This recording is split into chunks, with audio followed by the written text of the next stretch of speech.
संविधान का अनुच्छेद 1 है और उसमें लिखा हुआ है India that is Bharat shall be A union of states.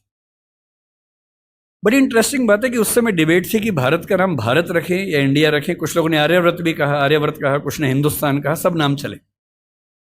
अंत में सहमति बनी कि नहीं, भारत और इंडिया ही ठीक है।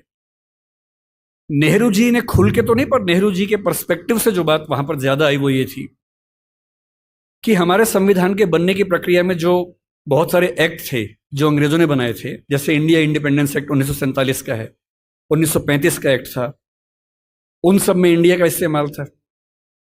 उस समय के भारत की तरफ से जो समझौते अंतर्राष्ट्रीय थे उन सब में इंडिया नाम था। पश्चिम की दुनिया हमें इंडिया के नाम से जानती थी, अमेरिका हो, फ्रांस हो, कोई भी हो, सब इंडिया जानते थे। नेहरू जी का मिजाज जो था वो ये भी था कि हमें ग्लोबल पर्सपेक्टिव में चीजों को देखना है, पूरी दुनिया से संवाद करना है, क्योंकि उनकी रुचि अंतर्राष्ट्रीय मुद्दों में ज्यादा थी, बहुत ज्यादा थी। मेरे ख्याल से इन सब वजहों से तय हुआ कि हम अपना नाम इंडिया रखेंगे, पर इंडिया के बराबर महत्व भारत का भी रहेगा। तो लिखा गया India that is Bharat, India जो कि भारत है, राज्यों का एक संघ होगा। 4 दिन पहले की बात है, मैं हॉलैंड में एक टैक्सी में बैठा हुआ था। इंटरेस्टिंग बात सोच के देखिए, टैक्सी का ड्राइवर मोरक्को का रहने वाला था। उसको जैसे ही पता लगा मैं भारत से हूं, उसने मुझसे यही सवाल पूछा। उसने कहा कि यू आर फ्रॉम इंडिया? मैंने कहा yes. We are listing to a debate India और Bharat, what do you think? मैं बड़ा चकित कि ये मोरक्को का आदमी हॉलैंड में रहता है, इसके मन में ये सवाल आ रहा है। तो मैंने कहा कि ये तो राजनीतिक कारणों से हुआ है, लेकिन बात अपने आप में सही है। मैंने कहा जैसे बॉम्बे मुंबई हुआ, मुझे खुशी हुई, क्योंकि मुंबई की आबादी के लिए मुंबई में जो मजा है वो बॉम्बे में नहीं है। बॉम्बे तो अंग्रेजों ने नाम दिया था। कोलकाता को कैलकाटा अंग्रेजों ने किया, तो बंगाल के लोगों ने कोलकाता कर दिया उसको। दिल्ली को दिल्ली के लोगों ने दिल्ली कर दिया, दिल्ली ही बना के रखा हुआ है, DILLI, ये होना चाहिए। काहे के दिल्ली भाई, हम क्यों दिल्ली बोलेंगे दिल्ली को?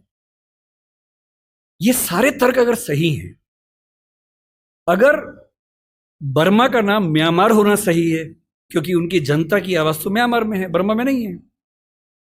श्रीलंका और सीलोन की डिबेट में वो अपने आप को सीलोन ना मानना चाहे, श्रीलंका मानना चाहें, क्योंकि उनकी भाषा श्रीलंका बोलती है। तो मेरे मन में सवाल बड़ा साफ आता है कि भारत इंडिया क्यों होना चाहिए। मैं फिर स्पष्ट कर दूं, मैं सरकार के पक्ष में नहीं बोल रहा हूं, मुझे उनसे रत्ती भर मतलब नहीं, मैं एक विचार की बात कर रहा हूं। और मैं जब संविधान पढ़ाया करता था, अनुच्छेद 1 पढ़ाते हुए मैं हमेशा बोलता था कि मुझे चुभन होती है ये पढ़ते हुए कि इंडिया दैट इज भारत। दोनों ही लिखने थे तो भारत दैट इज इंडिया कर देते। अगर दोनों ही लिखने थे, ठीक है, दोनों रखें, क्या दिक्कत है।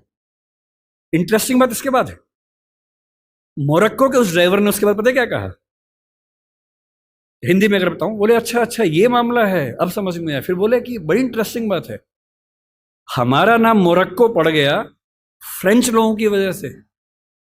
मोरक्को के लोग मोरक्को को मगरिब बोलते हैं।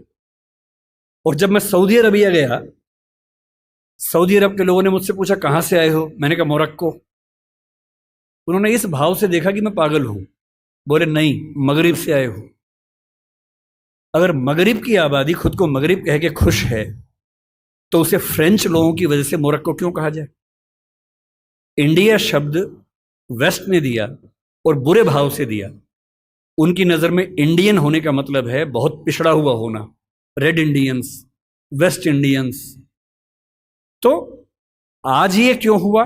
मैं समझता हूं कि राजनीतिक निहितार्थ है और उस राजनीति में मेरी रुचि जरा सी भी नहीं है, लेकिन ये आज हो या कभी भी हो, मैं इस पक्ष में हूं कि देश का नाम देश की भाषा में होना चाहिए, और देश की भाषा भारत के पक्ष में है।